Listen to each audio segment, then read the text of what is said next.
مولوی صاحب زخم کا خون بند نہیں ہو رہا، اسی طرح بواسیر کا خون بھی مسلسل جاری و ساری ہو تو اس صورت میں نماز کی ادائیگی کا کیا طریقہ ہے؟ مرزا ندیم ارشاد۔ بہت ہی اچھا سوال ہے، بڑا اہم سوال ہے۔ لوگ عام طور پر ایسی بیماری جب انہیں ہو جاتی ہے تو پھر وہ نماز کو چھوڑ دیتے، نماز کو ترک کر دیتے ہیں۔ ایسے سوالات آنے چاہیے سامنے، آپ لوگوں سے بھی گزارش بار بار کی جاتی ہے کہ آپ کے ذہن میں بھی کوئی سوال ہو، کمنٹ سیکشن میں بھی آپ سوال کر سکتے ہیں، سوالیہ پرچی بھی آپ دے سکتے ہیں۔ تو دیکھیے یہ دو چیزیں ہیں، یہ دونوں کا الگ الگ حکم ہے۔ خون کا جاری ہونا اور بند نہ ہونا، یہ اس کا ایک الگ حکم ہے، اور بواسیر کا جو خون ہے اس کا الگ حکم ہے۔ پہلی بات یہ کہ خون، اگر زخم کا خون ہے تو زخم کا جو خون ہوتا ہے تو یہ بیماری نہیں ہوتی، ایسا شخص معذور نہیں ہوتا۔ اس لیے اس کے لیے تو حکم یہ ہے کہ ایسا آدمی کہ جس کا خون مسلسل جاری رہتا ہے اور اتنی دیر بھی اس کا خون نہیں رک رہا کہ اس میں وہ نماز ادا کر سکے، تو ایسے شخص کے لیے حکم یہ ہے کہ یہ اپنی نماز کو آخری وقت تک مؤخر کرے۔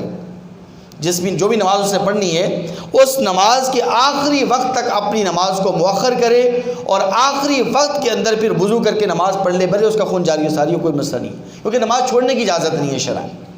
نماز ایک ایسا حکم ہے کہ جس کو چھوڑنے کی گنجائش بالکل نہیں ہے، قطعاً نہیں ہے۔ اس لیے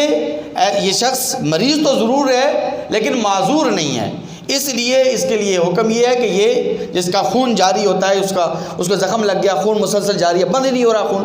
تو اب اس کے لیے حکم سمپل جو آپ کو سامنے عرض کر دیا گیا وہ یہ کہ یہ آخری وقت تک انتظار کرے گا، اور آخری وقت میں وضو کر کے نماز پڑھے گا، اور جیسے ہی نماز پڑھ کے یہ فارغ ہو جائے گا تو پھر دوسری نماز کے وقت کی پھر دوبارہ وضو کرے گا۔ اب دوسرا جو مسئلہ ہے بواسیر کا، تو بواسیر کا جو مریض ہوتا ہے جس کا خون مسلسل جاری ہو اور اس کی ریح بھی مسلسل جاری و ساری رہتی ہے، تو یہ شخص مریض بھی ہے اور یہ شخص معذور بھی ہے۔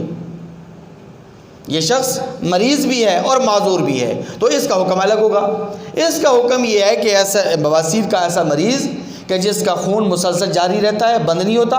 ریح مسلسل جاری رہتی ہے، نہیں رکتی، تو ایسے مریض کے لیے حکم یہ، بواسیر کے ایسے مریض کے لیے حکم یہ ہے کہ جیسے ہی نماز کا وقت ہو جائے، اول وقت کے اندر جیسے ہی نماز کا وقت داخل ہو، نماز کا وقت داخل ہونے کے بعد یہ وضو کرے گا، تازہ وضو کرے گا، اور وضو کر کے اس وضو سے اس وقت کے اندر جتنی بھی نمازیں یہ پڑھ سکتا ہے پڑھ لے، لیکن دوسری نماز جیسے ہی پڑھے گا تو دوسری نماز کے لیے اسے دوبارہ وضو کرنا پڑے گا، تازہ وضو کرنا پڑے گا۔ لیکن اس کے لیے بس یہ ہے، فرق یہ ہے کہ اس کے لیے آخری وقت کے انتظار کرنے کی ضرورت نہیں، بواسیر کے مریض کو آخری وقت تک انتظار کرنے کی ضرورت نہیں ہے، یہ اول وقت کے اندر ہی وضو کرے گا، اور وضو کر کے اس وضو سے جتنی نمازیں پڑھ سکتا ہے پڑھے۔ نماز کے دوران بواسیر کا خون آتا ہے، ریح خارج ہوتی رہتی ہے، کوئی ایشو نہیں ہے، کوئی مسئلہ نہیں ہے، شدید اور معذور ہے۔ اللہ تعالیٰ اس کی نماز کو ضرور قبول فرمائیں گے۔ اللہ تعالیٰ